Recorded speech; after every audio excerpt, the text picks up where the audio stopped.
আমি যদি আজকের কোর্সটা একটু পর্যালোচনা করি যে আসলে আজকের কোর্সটাতে কিভাবে আপনাদের কোশ্চেনগুলো করা হয়েছে, সেট এর কোশ্চেনটা যদি দেখি, what are the primary conditions that must be satisfied for synchronous generators to operate in parallel? Already এটা কিন্তু আপনার সেট বি তে মানে কোশ্চেন আকারে দেওয়া, মানে কোশ্চেন আকারে आंसर দেওয়া। ভোল্টেজ ম্যাগনিটিউড আপনাকে সেম হতে হবে, frequency and phase sequence before connecting এটা হচ্ছে আপনাকে সেম হতে হবে, কিন্তু আপনার অনকামিং জেনারেটরের ফ্রিকোয়েন্সিটা একটু হাই থাকতে হবে। ওকে, এইগুলা। সো এটা হচ্ছে কন্ডিশনস। তারপর সেট এটা আরেকটা question, explain the significance of synchronisation in the parallel operation of synchronous generator. Significance মানে হচ্ছে আপনি কেন করবেন, আপনার লোডকে আপনার সাপ্লাইকে কন্টিনিউ করার জন্য, রিলায়েবিলিটি বাড়ানোর জন্য, সিস্টেমের এফিশিয়েন্সি বাড়ানোর জন্য, সিম্পল, আর কিছু না। আর generator A and generator B are operating in parallel. Generator A supplies 2 megawatt and generator B supplies 3 megawatt. এখানে আপনার কোশ্চেনটা যদি অ্যানসারে আসেন, so G1 supplying 2 megawatt and G2 supplying 3 megawatt. So here G total is equal to G1 plus G2 is 3 plus 2, that means 5 megawatt. একদম অ্যারিথমেটিকের simple যে math সেটা। এখন বলা হইতেছে your load demand is equal to by or demand, এটা হচ্ছে আপনার 4 megawatt. So আপনি কি করতেছেন, আসলে একটা সিস্টেম কি করে, সো লস কি, লস হচ্ছে loss is equal to 5 megawatt, মানে আপনি যে জেনারেশন করতেছেন এবং যেটা আপনার ডিমান্ড আছে ওটার মধ্যে যে পার্থক্য 4 megawatt. See, 1 megawatt is your loss. এটাই। হ্যাঁ, আপনি তো চিন্তা করতে জন্য সে জানাটা দিছেন স্যার। ও দিলাম। তাহলে বি এর জন্য যে কি দিছে ওটা?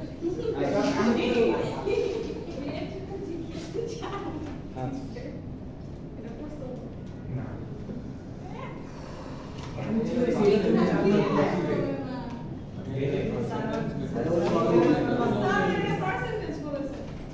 সেট বি তে যেটা দেওয়া হয়েছে, why is it necessary to match the voltage, magnitude, frequency and phase sequence before connecting a synchronous generator to the grid? This is the condition, that's it. আপনাকে এটা করতেই হবে। If you don't do that, then the system will be collapse. System damage হয়ে যাবে sir. এটাই that's it.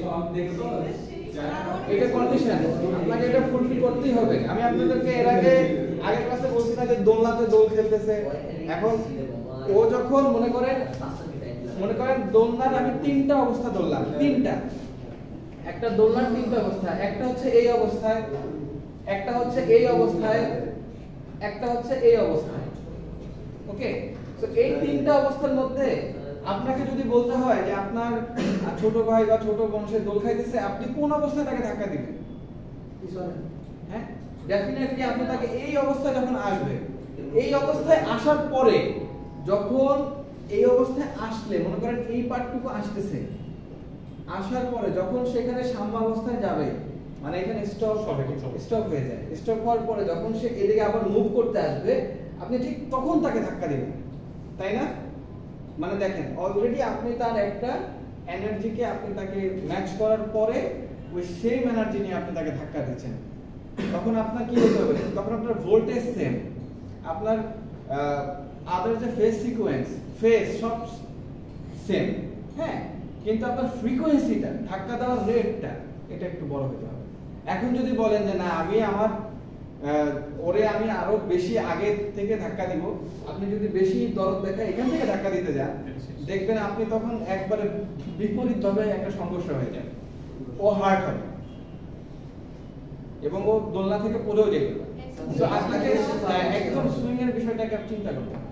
তো ধাক্কা দেওয়ার সময় ঠিক এরকম করেই আপনাকে ধাক্কা দিতে হবে, আদারওয়াইজ এটা হচ্ছে, এটা খুব সিম্পল। এই একটা কথাই, this is the condition, if you do not match this condition then the system will be collapsed or damaged, whatever it is. This is the answer. এখানে আপনাকে সায়েন্টিফিক ভাবে বা রকেট সায়েন্সের মতো কিছু এক্সপ্লেইন করার সুযোগ নেই, দরকার নেই। আমি বই যতটুকু পড়ছি অতটুকু নিয়েই তো আমি চিন্তা করব, তাই না? এইটাই। আচ্ছা, what would be the effect on the system if a synchronous generator is suddenly disconnected from a parallel connection? এখানে দুইটা বিষয় হচ্ছে। একটা বিষয় হয় এটা আপনার বলতে পারা উচিত, একটা সিস্টেম থেকে যদি মনে করেন একেবারে একটা বেসিক জিনিস, মনে করেন আপনার কাছে দুইটা ব্যাটারি আছে, দুইটা ব্যাটারি আপনি প্যারালালে দিলে যখন আপনি একটা ব্যাটারিকে খুলে দিবেন, ডেফিনেটলি আপনার ওই সিস্টেমের ভোল্টেজ সাপ্লাই করার ক্ষমতাটা এবং পাওয়ার করার ক্ষমতাটা কমে যাবে। আপনার মনে করেন আপনি দুইটা জেনারেটর দিয়ে 200 মেগাওয়াটকে সাপ্লাই দিচ্ছেন ডিমান্ডকে, একটা যদি আপনি ডিসকানেক্ট করে দেন আপনার সাপ্লাইয়ের উপর একটা প্রভাব পড়বে না? এই জিনিসটা কি বলা কি খুব চাপ, ফ্রিকোয়েন্সি ফ্লাকচুয়েশন হবে বা এগুলো হবে, সব বাদ দিয়ে দিলাম। জাস্ট এই কথাটা বললেই তো আপনি এখানে 3 পেয়ে যাবেন। জাস্ট চিন্তা করার কথা, এখানে চিন্তা করবেন। As an engineer you have to think, আপনাকে স্বাধীনভাবে চিন্তা করার ক্ষমতা থাকতে হবে। নাইলে ইঞ্জিনিয়ার হয়ে আমাদের কি লাভ? মানে এটা তো প্রকৌশল মানে কি, কলা কৌশলী মানে কি, আপনাকে কৌশল করা জানতে হবে, চিন্তা করতে হবে স্বাধীনভাবে। দ্যাটস ইট, এই দুইটা, আর কিছু না। বি সেটের কোনো কোশ্চেন কঠিন না, সবচেয়ে সহজ সেট দিয়ে। আচ্ছা, তারপরে যেটা কোশ্চেন, যেটা অ্যানসার, সেটা হচ্ছে 2 synchronous generator operating in parallel, load of 100,000 kilowatt. এটা আমি এখানে ম্যাথটা করি। সো এখানে আপনার লোড কত? 1000 কিলোওয়াট। এবং এখানে বলা আছে if generator A supply 600 kilowatt, how much power does generator B. এখন দেখেন আমরা কি জানি, লোড আর সাপ্লাই অবশ্যই একটা মানে সাস্টেনেবল এবং রিলায়েবল জেনারেশনের ক্ষেত্রে ম্যাচ করতে হবে, সমান হতে হবে। যদি কম বেশি হয় তাহলে কিন্তু লস হবে, অথবা frequency fluctuation, whatever it is, load shedding, এগুলো ক্রিয়েশন হবে। সো আমি যেহেতু একটা রিলায়েবল সিস্টেমের কথা চিন্তা করতেছি, আমার এখানে লোড কত? 1000 কিলোওয়াট। আর আমার এখানে কয়টা জেনারেটর সাপ্লাই করতেছে? G1 প্লাস G2, কিন্তু সাপ্লাই অফ করতেছে আমার G1 প্লাস G2। তাহলে আমার এখানে 1000 কিলোওয়াটে ধরলাম আমার G1 সাপ্লাই দিতেছে কত? 600 কিলোওয়াট। তাহলে G2 কত? 1000 মাইনাস 600 কিলোওয়াট, আমি চিন্তা করি 400 কিলোওয়াট।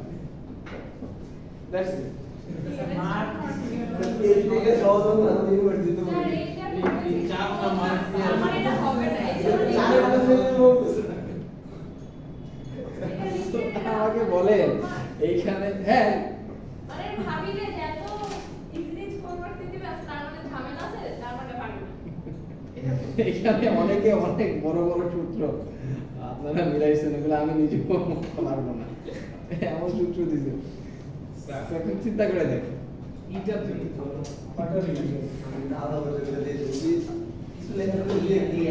আচ্ছা ঠিক আছে, আমরা আজকে একটু দ্রুত করে যাই। আর আপনাদেরকে একটা অ্যাসাইনমেন্টের মতো আমি দিতে যাচ্ছি। এটা আসলে কোনো বার্ডেন না, এটা আপনাদের জন্য উপকার হবে। তো ম্যাথগুলোর জন্য আমার মনে হয় আপনাদের জন্য একটু ভালো হবে। আমি যেটা আপনাদেরকে পোর্টালে একটা বইয়ের মতো আপলোড দিয়েছি, ওইটাই চ্যাপ্টারের বই।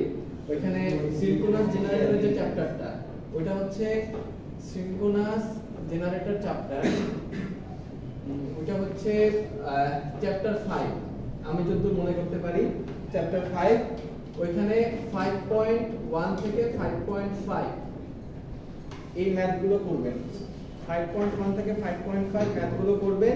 আমাকে নেক্সট ক্লাস টিউসডেতে, মঙ্গলবার, আমাকে এটা আপনারা সবাই সাবমিট করবেন। অপূর্ব, ঠিক আছে? আপনি যদি নিজে আসতে না পারেন, কাউকে দিয়ে সাবমিট করাবেন, কিন্তু আপনি নিজে করবেন, কাউকে দিয়ে না। হ্যাঁ বাবা, সবাই নিজে হাতে লিখবেন, এটা কম্পিউটারে লেখা প্রয়োজন নেই। চলে যাবেন, এটা কিন্তু অবশ্যই নিজে করবেন। হ্যাঁ, 5.1 থেকে 5.5 সিনক্রোনাস জেনারেটর চ্যাপ্টারের, এটা হাতে লেখে, এটা হাতে লেখে 1 থেকে 5.5 ম্যাথ, শুধু ম্যাথ। আপনাদের ওই কোশ্চেন লেখার প্রয়োজন নাই, গ্রাফ থাকলে গ্রাফের প্রয়োজন নাই, জাস্ট ম্যাথগুলো লিখবেন এবং নিজে প্র্যাকটিস করবেন। অ্যাসাইনমেন্ট কাউকে দিয়ে করাবেন না, জাস্ট কপি করবেন, কিন্তু বুঝে বুঝে কপি করবেন। বুঝে আসছে? ওকে। সো এইখানে দেখেন, এখানে এটা হচ্ছে ফিগার, আবার বলি ফিগার 432, আসলে এটা কিন্তু 4th এডিশনের। হ্যাঁ, এটা একটু মাথায় রাখেন, এটা একটা প্রবলেম। সো এখন আমাকে আপনারা একটা কথা বলেন, ইনফাইনাইট বাস এই সম্পর্কে কারো কোনো ধারণা আছে? ইনফাইনাইট বাস, ইনফাইনাইট বাস, BUS, বাস তো শুনছি কিন্তু কোন বাস শুনছি? এই বাস যে আমরা যে একটা কোর্স করছিলাম স্যার, ওই যে আসছিল আলামিন স্যার, হ্যাঁ ওখানে স্যার বাস ভাড়ার কথা বলছিল। হ্যাঁ, বাস ভাড়ার কথা, ভেরি গুড। বাস ঠিক আছে। এখন ইনফাইনাইট বাস বলতে বোঝাচ্ছে এমন একটা সিচুয়েশন, এমন একটা নেটওয়ার্ক পাওয়ার সিস্টেমের, যেই সিস্টেম থেকে কিছু পরিমাণ লোড বা কিছু রিয়েল পাওয়ার বা রিয়েক্টিভ পাওয়ার আসা যাওয়া করলে আসলে ওই সিস্টেমের কোনো পরিবর্তনই হয় না, কোনো কিছুই পরিবর্তন হয় না। এখন মনে করেন এই ধরনের সিস্টেমটা কি, আপনি যদি সাগরে যান, সাগরে যে যদি এক বালতি পানি তুলে নিয়ে আসেন, সাগরের কোনো উচ্চতা কমবে বাড়বে? অথবা মনে করেন যদি আপনি পুকুরে যান, পুকুরে যে এক গ্লাস পানি নিয়ে আসেন বা এক বালতি পানি নিয়ে আসেন, পুকুরের পানি কি কমে যাবে, বেড়ে যাবে? বাড়বে না। ঠিক তেমনি মনে করেন সাগরের সামনে যদি বিশাল, এখন পুকুরের কথা বলা যাবে না, সাগরের সামনে যদি বিশাল আকারের বৃষ্টি হয়, সাগরের উচ্চতা কিন্তু বাড়বে না। সো আপনি চিন্তা করতে পারেন আমাদের এই যে পাওয়ার সিস্টেম, বাংলাদেশের কথা চিন্তা করতেছি, এই পুরো পাওয়ার সিস্টেমটার মধ্যে যদি আমি এখন আমার এখানে এই ক্যাম্পাসের এখানে আমার এই রুমের মধ্যে ফর এক্সাম্পল ধরলাম 1000 ওয়াট আমি কনজিউম করতেছি, আসলে এটা অনেক বেশি, এসি চলতেছে তো এখানে কনজাম্পশন রেট অনেক বেশি, কিন্তু ধরে নিলাম 1000 ওয়াট। আমি এখন আমার পুরো সিস্টেম জেনারেশন করতেছে 12000 মেগাওয়াট। আমি যদি এখন 100 ওয়াট বা একটা light switch fan on of করে দিই, এটা সিস্টেমে কি কোনো প্রভাব পড়বে? আসলে পড়বে না। সো আসলে ইনফাইনাইট বাস এটা প্র্যাকটিক্যালি পসিবল না, কিন্তু একটা লার্জ সিস্টেমকে আমরা আসলে একটা ইনফাইনাইট বাস হিসেবে চিন্তা করতে পারি, যেখানে কিছু সংখ্যক রিয়েল পাওয়ার, রিয়েক্টিভ পাওয়ার আসা যাওয়ার ক্ষেত্রে সিস্টেমের ওভারঅল ক্যারেক্টারিস্টিক্স তেমন কোনো বা ফ্রিকোয়েন্সি বা ভোল্টেজের কোনো ফ্ল্যাকচুয়েশন তেমন হয় না। সো সেই জন্য আমরা যখন পাওয়ার সিস্টেমকে চিন্তা করি, আমরা ধরে নিই এটা একটা ইনফাইনাইট বাস। ওকে, বাট আসলে কি রিয়েল ইনফাইনাইট না? আমার সিস্টেম এখন 12000 মেগাওয়াট সে জেনারেট করতেছে, 100 watt, 1000 watt, 1 kilo 2 kilo watt আমি সরাইলে, 1 মেগাওয়াট 2 মেগাওয়াট সরাইলে সমস্যা নাই। বাট দেখা যায় যে আপনার যদি 12000 মেগাওয়াটের মধ্যে আপনি 1200 মেগাওয়াট সরাই দেন, তখন সিস্টেমের উপর একটা প্রভাব পড়ে। এই জন্য আমরা আসলে রিয়েলি ইনফাইনাইট বাস বলতে কোনো বাস নাই, বাট আমরা হাইপোথেটিক্যালি বা থিওরিটিক্যালি আমরা সবসময় ইনফাইনাইট বাস বলতে আমরা পাওয়ার সিস্টেমের লার্জ একটা অংশকে বোঝাই। সো এখানে দেখতেছেন যে curves for an infinite bus, frequency versus power, যেখানে দেখেন আসলে কোনো অবস্থাতেই আপনার পাওয়ার কনজাম্পশন বা সাপ্লাইয়ের পরিবর্তন হইলে, কোনো অংশের পরিবর্তন হইলে আপনার ফ্রিকোয়েন্সির কিন্তু কোনো পরিবর্তন হচ্ছে না। হ্যাঁ, সো এটা একটা ক্যারেক্টারিস্টিক্স। ঠিক আবার এরকম করে দেখেন যে আপনি যদি এখানে ভোল্টেজ কমান বাড়ান বা আপনার কনজাম্পশন রেট হচ্ছে এই যে রিয়েক্টিভ পাওয়ার বাড়ানো কমানো, কোনো অংশে কিন্তু টার্মিনাল ভোল্টেজ মানে ভোল্টেজের যে ম্যাগনিটিউড ওটা পরিবর্তন হচ্ছে না। ঠিক আছে, সো এটা গত ক্লাসে এতটুকু, এটা আমি দেখাইনি ওই স্লাইডটা, এটা আলোচনা করলাম। আচ্ছা,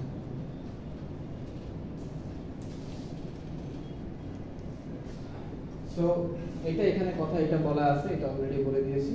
সো এখন মনে করেন কোনো একটা সিস্টেমের মধ্যে যদি আমি এটা চিন্তা করে দেখি, এটা একটা parallel operation of two synchronous generator.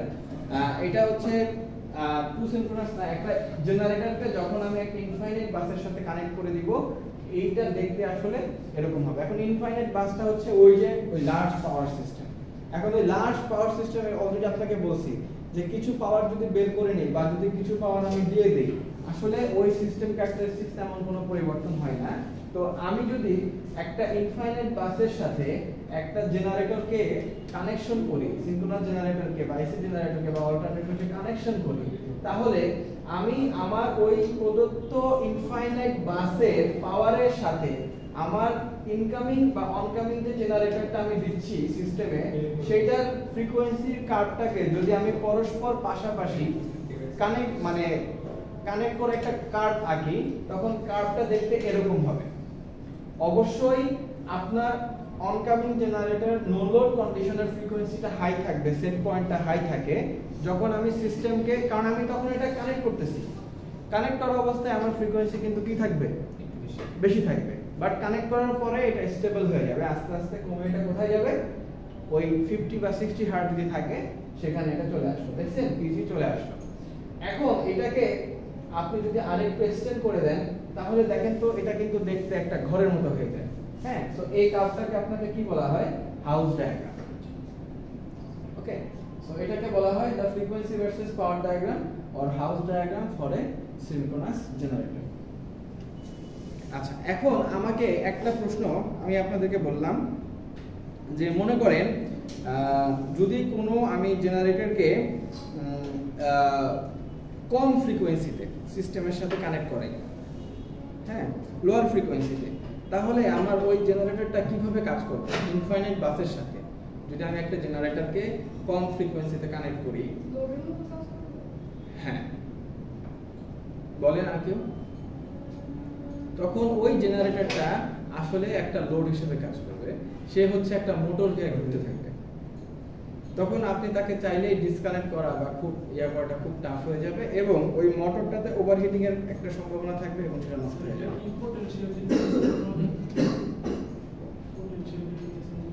না না, এটা হচ্ছে ফ্রিকোয়েন্সির জন্য। আপনি ফ্রিকোয়েন্সিটা যদি কম করেন তাহলে আপনার এই এটা পরিবর্তনটা হয়ে যাবে। আচ্ছা, তারপরে আমরা যখন এখানে আসি, the frequency versus part diagram if no load frequency of the generator was slightly less, এই যে এই কথাটা দেখেন, যদি slightly less হয়ে যায় তখন এটা কি হবে, এটা হচ্ছে the frequency versus part diagram at the moment just after paralleling, এইটা ফ্রিকোয়েন্সিটা একটু বেশি, বাট যদি লেস থাকে তখন দেখেন এটা কনজিউম করা শুরু করে দেবে, তখন আর এটা জেনারেশনের মধ্যে থাকতে পারবে না, সে পাওয়ার কনজিউম করা শুরু করে দিয়েছে। দেখেন এখান থেকে সে পাওয়ার কনজিউম করতেছে, আর আগে একটু ফ্রিকোয়েন্সি হাই থাকার কারণে ওই যে এখান থেকে শুরু হয়েছে। তো কার্ভটাকে আপনি একটু এক্সটেন্ড করার পর এটা স্টেবল হয়ে তখন আসলে সে পিজি মানে অলরেডি সে জেনারেশনের মধ্যে চলে গেছে। আর এখানে পিজি লেস দেন 0 মানে হচ্ছে সে কনজিউম করতেছে, জাস্ট সেট পয়েন্টটা হচ্ছে কম ছিল। বুঝে আসছে? ঠিক একই ভাবে এই জিনিসটা দেখেন, এইটা হচ্ছে গভর্নর সেট পয়েন্ট আর হাউস ডায়াগ্রামের ক্ষেত্রে ফেজর ডায়াগ্রামে কি ধরনের একটা পরিবর্তন থাকতে পারে সেটা হচ্ছে এখানে আমি এটা বলেছি। ফার্স্ট অফ অল দেখেন এখানে PG1 PG2 PG3 আসলে দুইটাই হচ্ছে সেম কন্ডিশন, মানে ডিফারেন্ট কন্ডিশন, সেম জেনারেটর। মানে একটা ইনফাইনাইট বাসের সাথে একটা জেনারেটরকে আপনি বিভিন্ন সেট পয়েন্টে যখন পাওয়ার সিস্টেমের সাথে কানেক্ট করবেন কি ধরনের পরিবর্তনটা হয় এই জিনিসটা আমি এখান থেকে দেখতে পাচ্ছি। ফার্স্ট অফ অল দেখেন একেবারে প্রথম কন্ডিশনে কিন্তু দেখেন প্রথমে হচ্ছে আমি একটু কম দিছি, মানে একটু বেশি দিয়েছি ফ্রিকোয়েন্সি থেকে, তখন আমার PG1টা হচ্ছে এরকম, হ্যাঁ। আর যখন আমি একটু বেশি দিছি তখন আমার PG2টা এখানে আসছে, আর যখন আরেকটু বেশি দিয়েছি তখন এখানে চলে আসছে। সিমিলারলি ওই যখন PG1 এর করসপন্ডিং আমার যে আপনার PG1টা যখন তখন হচ্ছে EA, আর যখন PG2 করা হচ্ছে তখন EA প্রাইম, আর PG3 করার পরে এটা হয়েছে EA প্রাইম। তার মানে দেখা যাচ্ছে আমার E এর যে ভ্যালুটা সেটা কিন্তু বাড়তেছে ফ্রিকোয়েন্সি বাড়ার সাথে সাথে, মানে ইন্টারনালি জেনারেটেড ভোল্টেজ, হ্যাঁ। আর V5 আর VT আসলে এটা তো V5 কিন্তু তেমন কোনো পরিবর্তন হচ্ছে না, যা পরিবর্তন হচ্ছে E এর, এবং এর করসপন্ডিং আমার কিন্তু রিঅ্যাকটিভ পাওয়ারেরও পরিবর্তন হচ্ছে। ওকে,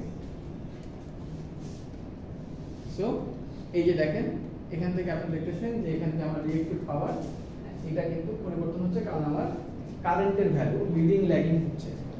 IA একবার হচ্ছে কি হচ্ছে, এটা কি লিডিং থেকে ল্যাগিং এ যাচ্ছে, তখন এর করসপন্ডিং আমার রিঅ্যাকটিভ পাওয়ারেরও পরিবর্তন হচ্ছে। সো যদি আমি আপনাকে এটা সামারি করতে বলি, তো সামারি করে দেখেন the frequency and terminal voltage of the generator are controlled by the system to which it is connected. The governor set points of the generator control the real power supplied by the generator to the system, and the field current in the generator controls the reactive power supplied by the generator to the system. দেখেন এখানে field current IA যেটা, হ্যাঁ IA কিন্তু আপনার Q এর যে ভ্যালুটা সেটা পরিবর্তন করতেছে। এখন IA কিন্তু আপনি ফিল্ড কারেন্ট ইয়ে করে পরিবর্তন করতে পারেন। আর গভর্নর সেট পয়েন্টের ম্যানুয়ালি চেঞ্জ করার আরেকটা মূল কারণ হচ্ছে আপনার ওই যে রেজিস্ট্যান্স কমানো বাড়ানো। হ্যাঁ, এখানে যে বইয়ে আপনার একদম প্রথমে বলা আছে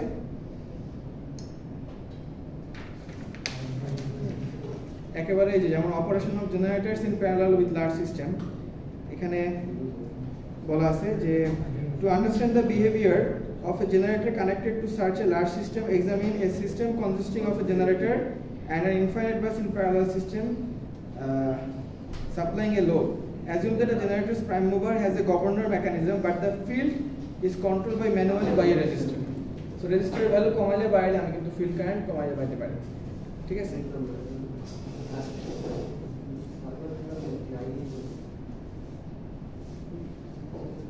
আচ্ছা, এখন একটা জেনারেটরকে, হ্যাঁ এখন যদি আপনি দুইটা জেনারেটরের কথা চিন্তা করে দেখেন, দুইটা জেনারেটরের কথা চিন্তা করলে এই generator connected in parallel with another machine of the same size, same সাইজের দুইটা জেনারেটর, মনে করেন একটা যদি হয় 800 কিলোওয়াট আর একটা 800 কিলোওয়াট, মানে সেম, আর যদি 1000 মেগাওয়াট আর একটা হচ্ছে 1000 মেগাওয়াট ধরার ক্ষেত্রে দুইটা যদি সেম সাইজের হয় তখন আপনার কি হবে? তখন এই generator connected in parallel with another machine of the same size, এটা হচ্ছে ডায়াগ্রামটা দেখতে এরকম, আর এই সেকেন্ড যেটা মানে house diagram, the corresponding house diagram at the moment generator 2 is parallel with the system generator, তার মানে হচ্ছে আমার সিস্টেম জেনারেটর মানে সিস্টেমের যে ফ্রিকোয়েন্সি সেটা কিন্তু এটা, ওকে, সিস্টেমের ফ্রিকোয়েন্সি কিন্তু এটার থেকে একটু বেশি আমি দিচ্ছি। সো আমার PG1 সে হচ্ছে যদি 60 হার্টজ এ করে সাপ্লাই দেয় তাহলে আপনাকে 60,000 থেকে একটু বেশি দেওয়া লাগবে, তখন আমার পিলোডটা কি হবে? PG1 plus PG2। আর সিম্পলি আপনি এখানে চিন্তা করে দেখেন নাম্বার সি, যেটা সিতে কি বলছে, the effect of increasing generator টুজ governor set points on the operation of the system. যখন আপনি সেট পয়েন্টটা আরো বাড়াবেন তখন PG2 ক্যাপাসিটিটা আরো বাড়বে, ওকে। সিম্পলি ভাবে আপনার রিঅ্যাক্টিভ পাওয়ারের ক্ষেত্রে সেট পয়েন্ট যদি বাড়ান তখন আপনার টার্মিনাল যে ভোল্টেজ সেটাও কিন্তু বাড়বে। জাস্ট ইফেক্টটা আপনি গ্রাফ থেকে বোঝেন এটা, তারপরে বই থেকে একবার পড়লে এটা ক্লিয়ার হয়ে যাবে। আচ্ছা, যদি এখন সামারি করি, সামারিটা হচ্ছে the system is constrained in that the total power supplied by the two generators together must equal the amount consumed by the load. Neither F system মানে frequency মানে সিস্টেমের frequency nor VT is constrained to be constant, মানে এটা কিন্তু সিস্টেমের উপর very করে change হবে, ওকে। আপনার জেনারেশন কত হবে এটা ডিপেন্ড করবে আপনার ডিমান্ড কত আছে তার উপরে। আচ্ছা, to adjust the real power sharing between generators without changing system frequency, simultaneously increase the governor set points on the generator while decreasing the governor set points on the other। তার মানে একটা জেনারেটরের set point governor set point যদি আপনি বাড়ান আরেকটা কিন্তু তখন আপনার কমাইতে হবে। সো এখানে ওই কথাগুলোই বলা আছে, ওকে। সো দেখেন এখানে একটা যেখানে ছিল এখানে কিন্তু আরেকটা ওই জায়গায়, সো দুইটাকে অ্যাডজাস্ট করতে হবে, একটাকে কমাইলে আরেকটা বাড়াইতে হবে, okay. To adjust system frequency without changing the real power sharing, simultaneously increase or decrease both generator governor set points. To adjust the reactive power sharing between generators without changing VT, simultaneously increase the field current on one generator while decreasing the field current on the other. The machine whose field current was decreased will assume more of the reactive load. To adjust VT without changing the reactive power sharing, simultaneously increase or decrease the generators field current, জেনারেটরসের field কারেন্টকে আপনি বাড়াইলে কমাইলে এখানে আপনি reactive পাওয়ারকেও বাড়াতে কমাতে পারবেন। So এই জিনিসগুলা খুব ভালো করে ব্যাখ্যা করা আছে বইতে, ঠিক আছে? আপনারা বই থেকে এগুলা ডায়াগ্রামগুলো সুন্দরভাবে ভালো করে এগুলা দেখে নিন, ওকে। সো এটা ওরকম ভয় পাওয়ার কিছু নাই, এক্সামে এরকম হার্ড অ্যান্ড টাফ কিছু দেওয়া হবে, আপনারা জাস্ট জানার জন্য পড়ে রাখবেন যে একটা ইনফাইনাইট বাসের সাথে যদি আমি একটা সিস্টেমকে মানে প্যারালালি কানেক্ট করতে চাই বা সেম সাইজের দুটো জেনারেটরকে প্যারালালি কানেক্ট করতে চাই তাহলে আমার সিস্টেমের বিহেভিয়ারটা কিরকম হবে এটা বোঝার জন্য আপনি এটা ভালো করে পড়বেন। সো মানে এক্সামে অত হার্ড অ্যান্ড টাফ কিছু আসবে না, সো টেনশনের কিছু নাই, ঠিক আছে? সো আজকের ক্লাসে কি কিছু বুঝতে পারছেন? ঠিক আছে, থ্যাংক ইউ।